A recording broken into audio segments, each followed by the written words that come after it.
Mana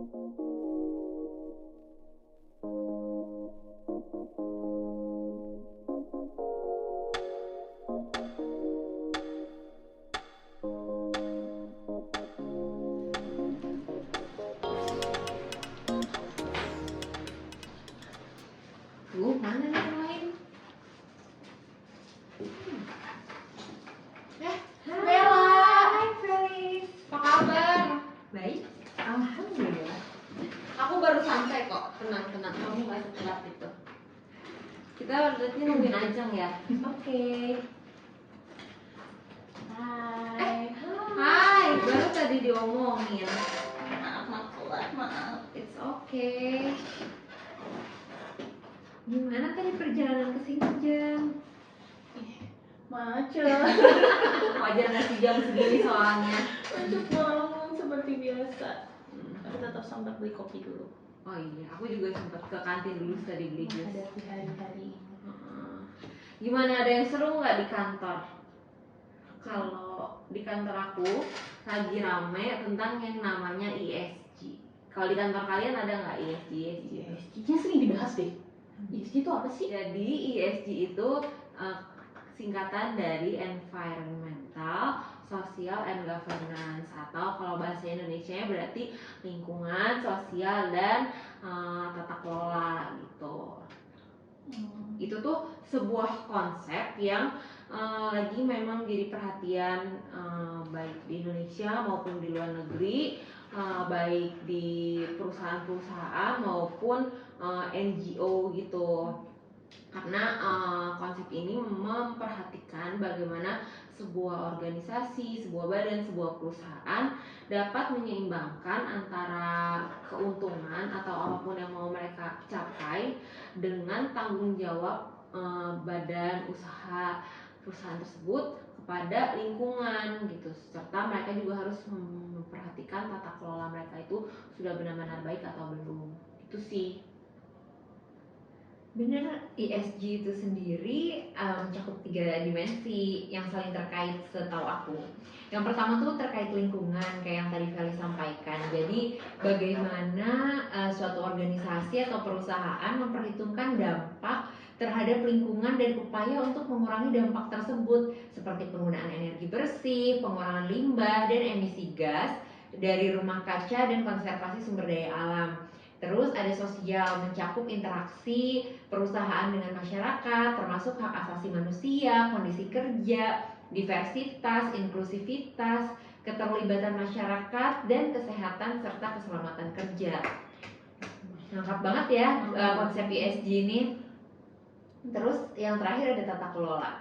Tata kelola ini mencakup kebijakan dan praktik perusahaan dalam hal manajemen resiko, transparansi, akuntabilitas, dan integritas. Jadi konsep ESG ini meyakinkan banget bahwa suatu perusahaan ini harus transparan, harus bersih, harus melibatkan masyarakat juga, memikirkan dampaknya untuk lingkungan.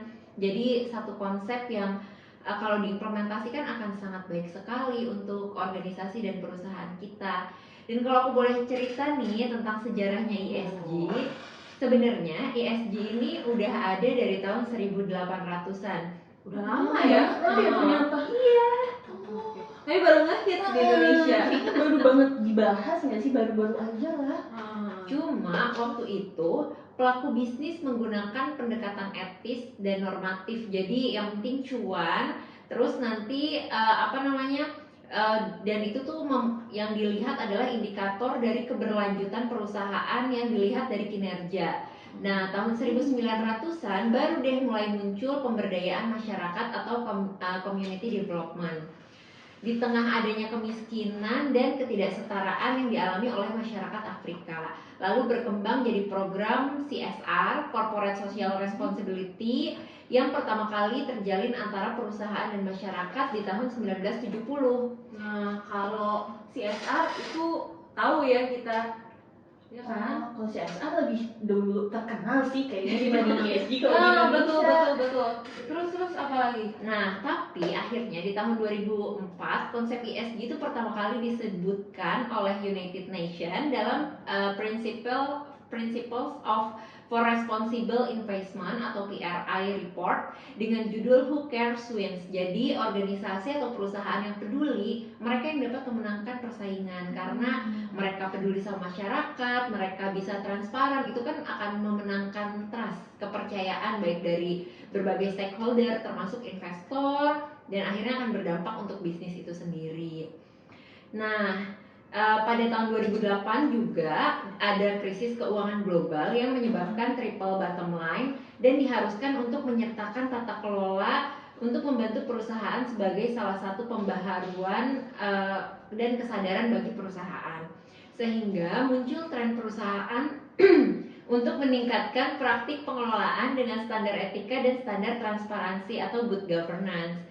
Nah, Perjanjian Paris turut menjadi sejarah perkembangan ESG di dunia, di mana adanya kesepakatan global yang mengikat berbagai negara untuk turut berkontribusi dalam menghadapi perubahan iklim. Gitu. Aku jadi penasaran. Terus aku sambil searching nih dari tadi.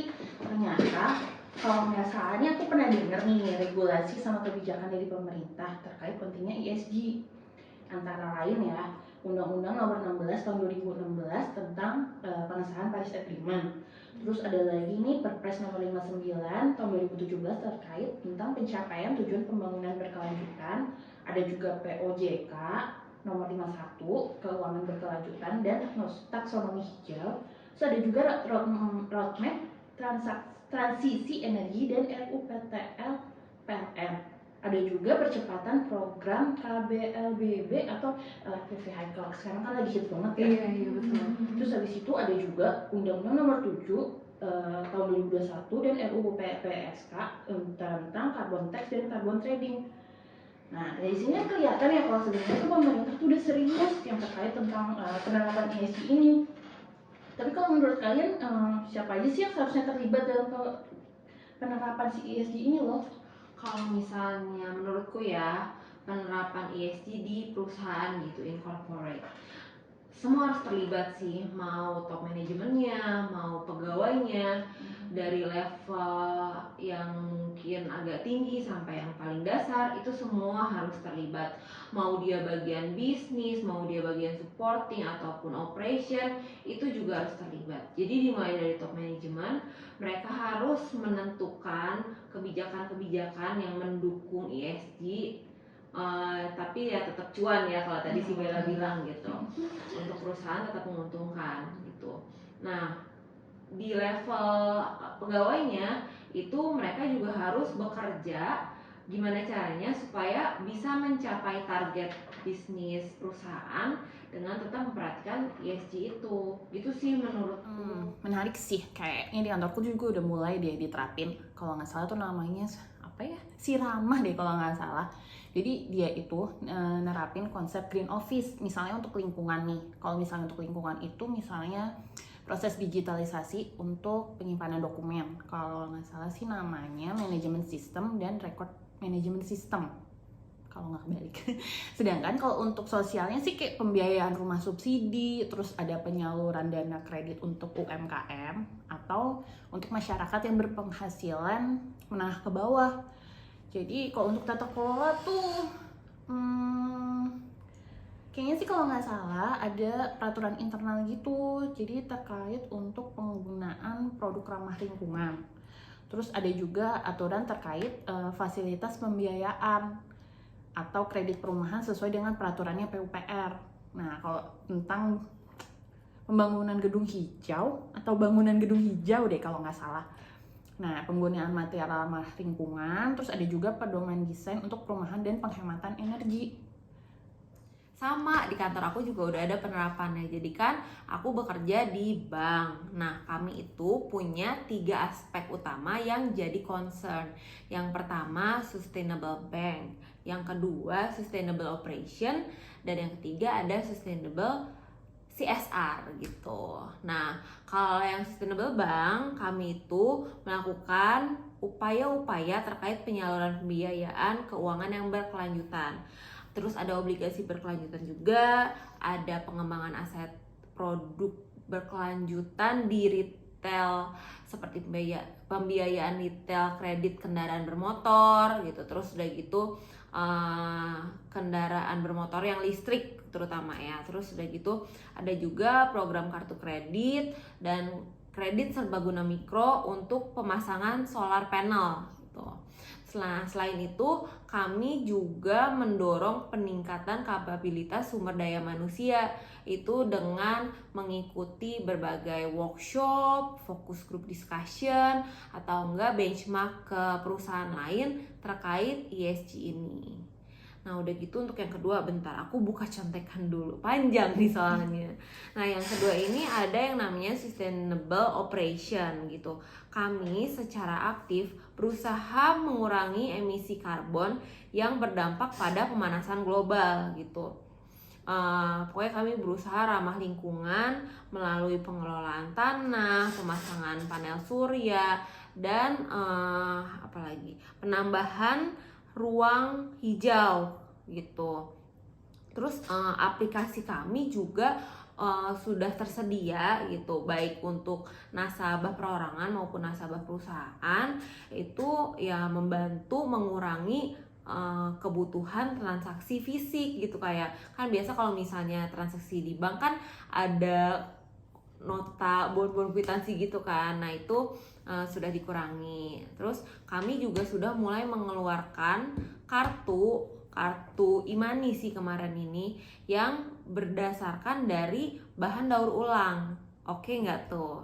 Selain itu mobil operasional kami juga udah mulai satu persatu sehingga sekaligus itu diubah ke kendaraan listrik gitu. Nah selain usaha itu kami juga menyediakan pengisian ulang listrik itu loh untuk kendaraan bermotor yang listrik, supaya ya pegawai yang sudah berusaha untuk mulai menerapkan ESG ini terfasilitasi gitu, gak perlu jauh-jauh cari charging station di tempat lain, tapi di kantor tuh udah tersedia gitu.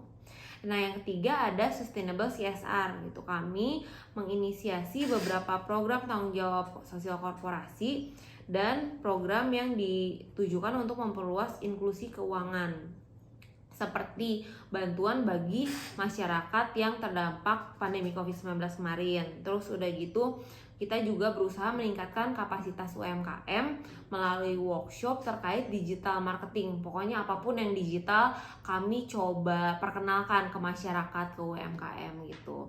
Kami juga menyalurkan KUR, kredit usaha rakyat, untuk para petani supaya bisa meningkatkan pendapatan petani, dan kita juga memberdayakan ibu-ibu rumah tangga supaya lebih melek digital gitu. Kita coba bantu partnership dengan fintech kayak gitu. Kalau di kantor kamu gimana? Kalau di kantorku sebagai lembaga pemerintahan, penerapan ESG diklasifikasikan untuk dua, yaitu kebijakan internal untuk para pegawai dan kebijakan eksternal untuk para stakeholder. Untuk kebijakan internal terdapat beberapa pelaksanaan kebijakan dan kegiatan yang telah dilaksanakan untuk menerapkan ESG. Di kantorku untuk aspek environmental itu dilakukan dengan pemanfaatan solar panel serta optimalisasi penggunaan listrik. Nah, selain itu tersedianya mekanisme pengelolaan limbah yang bisa didaur ulang untuk yang organik dan anorganik, serta di sisi sosial ditunjukkan dengan pemanfaatan penerapan prinsip DEI atau diversity, equity, dan inclusion. Jadi misalnya kita melakukan rekrutmen nih, rekrutmennya kita sertakan juga untuk teman-teman yang difabel, dan adanya jalur prioritas untuk teman-teman dari daerah 3T, yaitu terdepan, terluar, dan tertinggal. Selain itu disediakan juga fasilitas-fasilitas khusus seperti jalur untuk difabel ke toilet, toilet khusus untuk teman-teman difabel, kursi khusus untuk teman-teman difabel. Nah, selain itu juga di kantorku tuh memperhatikan well-being para pegawai, baik kesehatan fisik, mental. Jadi selain ada dokter umum, juga disediakan layanan konseling oleh psikolog profesional yang terbuka untuk seluruh pegawai. Untuk aspek governance, dilakukan dengan adanya peraturan internal terkait dengan sistem merit sebagai bentuk transparansi pengelolaan pegawai. Salah satu toolsnya adalah penerapan manajemen talenta, yaitu untuk pengukuran pegawai ketika ingin melakukan promosi, mutasi, itu dilakukan berdasarkan penilaian yang objektif.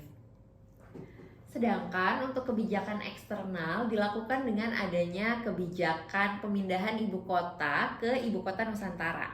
Nah, salah satu hal yang mendorong pemerintah melakukan pemindahan ibu kota adalah karena adanya dampak-dampak negatif baik dari sisi lingkungan maupun dari sisi sosial. Misalnya sudah tingginya angka kemiskinan di daerah Jakarta, kemudian penurunan tingkat tanah yang ada di Jakarta, sehingga urgensi untuk memindahkan ibu kota dari dampak sosial maupun lingkungan tuh menjadi segera. Nah, selain itu dalam merumuskan IKN Nusantara, pemerintah berkomitmen penuh untuk menerapkan ESG. Hal ini dibuktikan dengan adanya Komite ESG yang dipimpin oleh Profesor Renal Kasali yang berisi 9 pakar. Nah, beberapa contoh kebijakan ESG di IKN Nusantara misalnya yaitu rekrutmen warga lokal, grand design pembangunan yang berasaskan lingkungan. Jadi pembangunan kota di sana diharapkan tidak merusak hutan-hutan yang ada. Lalu juga pemberdayaan ekonomi lokal untuk masyarakat sehingga ekonominya itu bisa bertumbuh. Iya kan, Bella, bulan lalu nih kantorku tuh juga ngadain acara dan publikasi kampanye tuh aksinya tuh namanya gotong royong boyong pohon lade. Jadi tuh kalau di kantorku ada perwakilan dari beberapa change agent itu tuh nanam pohon, tapi di halaman kantor kan di halaman tuh mereka tuh di halaman belakang sih sebenarnya mereka tuh kayak nanam pohon, terus mereka tuh posting di sosial media mereka pakai hashtag gotong royong boyong pohon. Jadi itu tuh sebagai awareness juga kali ya buat orang-orang. Jadi udah gitu, kalau untuk pegawai lain, karena ini kan cuma perwakilan, ya mungkin udah semua pegawai turun ke bawah. Jadi hutan gak sih nanti? Tahannya kayaknya masih kurang deh buat nanam segitu banyak pohon. Nah, kalau untuk pegawai-pegawai biasa kayak aku gitu misalnya yang udah bukan change agent, itu disuruh buat update di sosial media untuk sebarin awareness ini sama pasang Twibbon. Kalau misalnya itu, terus kalau misalnya tadi kan kamu juga bahas ya well-being karyawan. Aku tuh baru ingat banget di kantor aku nih baru minggu lalu sama baru minggu ini juga, jadi baru 2 minggu ini di kantorku tuh ngadain namanya webinar. Webinarnya itu terkait tentang well-being karyawan. Bentar, aku cari posternya. Nah, kalau misalnya di tempatku itu yang pertama itu namanya tuh mana ya tadi posternya? Oh, namanya terkait mental wellness for better productivity. Nah, kalau itu tuh sama psikolog. Kalau kemarin yang terakhir itu namanya apa ya? Oh, well-being di workplace. Nah, itu juga kalau kemarin tuh kayaknya lebih sama dokter sih. Kalau sebelumnya kan sama psikolog. Lumayan sih, akhirnya kantorku ngadain acara kayak gitu. Selamat ya. Tapi itu sama sih terjadi juga di kantor aku, karena podcast, webinar itu udah mulai sering lah diadain yang terkait well-being ini. Jadi tentang kesehatannya itu nggak cuma kesehatan mental aja gitu, tapi ada kesehatan finansial juga. Kita diajarin tuh jangan sampai jadi bank terus terlibat pinjaman online. Aduh kan itu nggak banget, itu diajarin. Terus gimana cara-cara investasi gitu. Terus itu kesehatan finansial, ada lagi yang kesehatan tubuh juga. Kita diajarin, kita di reminder, bahkan ada kayak pengumuman gitu. Kita diingetin untuk stretching. Oh iya. Iya, jadi kita nggak duduk aja di kantor depan laptop gitu, tapi kita diingetin juga buat stretching supaya ya postur tubuh tetap terjaga, kita ada gerak-gerak dikit kayak gitu. Dan selain itu di kantorku tuh ada layanan psikolog juga gitu, layanan psikolog untuk memang pegawai-pegawai yang membutuhkan. Bebas sih, itu bisa curhat konsultasi lagi ya. Kalau ke psikolog mah konsultasi itu bisa tatap muka gitu di hari-hari tertentu, harus janjian dulu, tapi mungkin baru di kantor pusat dan sekitaran Jakarta kali ya. Nah kalau misalnya untuk yang di luar kota gitu biasanya bisa lewat Zoom, pokoknya bisa online lah gitu. Dan yang dicurhatin pun nggak harus tentang kerjaan aja gitu, boleh tentang masalah apapun, masalah hati juga boleh, boleh, masalah rumah tangga juga boleh, karena kan yang penting pegawai happy supaya ya kerjaan lebih produktif gitu. Jadi nggak terbatas di tentang kerjaan aja. Seru banget ya program-program di kantor kalian. Iya. Ih, happy banget ya, ternyata tuh kantor kita tuh udah nerapin ESG, udah gitu tetap melibatin karyawan lagi. Tapi ESG tuh emang penting sih buat perusahaan, misalnya untuk dampak positifnya nih untuk lingkungan, buat masyarakat juga. Terus habis itu tapi tetap menjauh kebutuhannya investor, jadi investornya kan jadi tetap senang.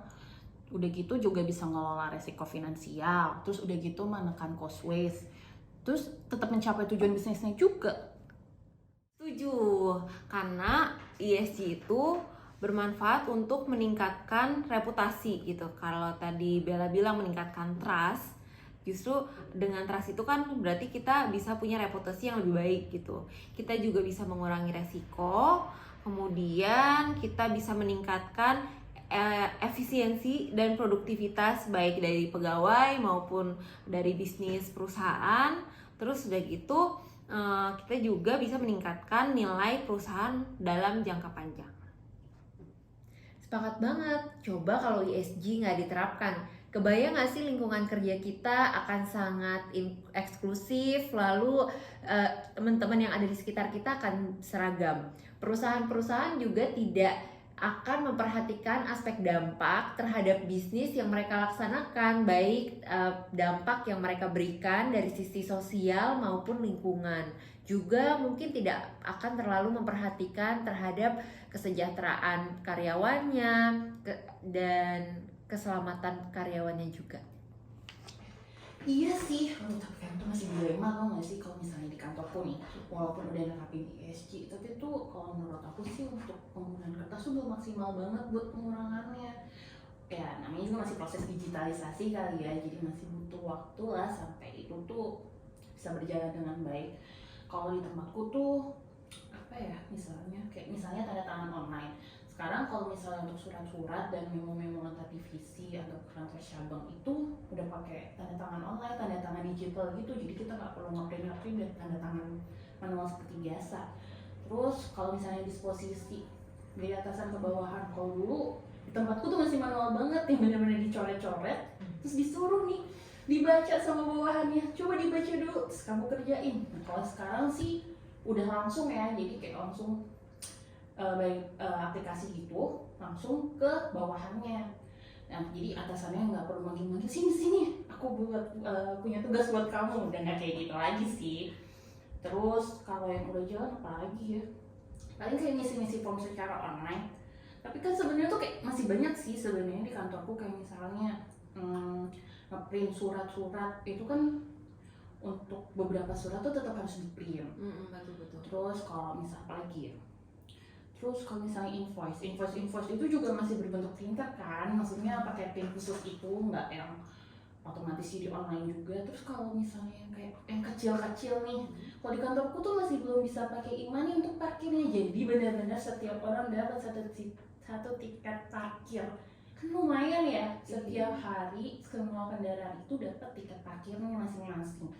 Sepele sih, tapi kan kayak sebenarnya jumlahnya banyak kan. Iya, betul. Sebenarnya dilema kayak gitu juga ada kok di kantorku gitu.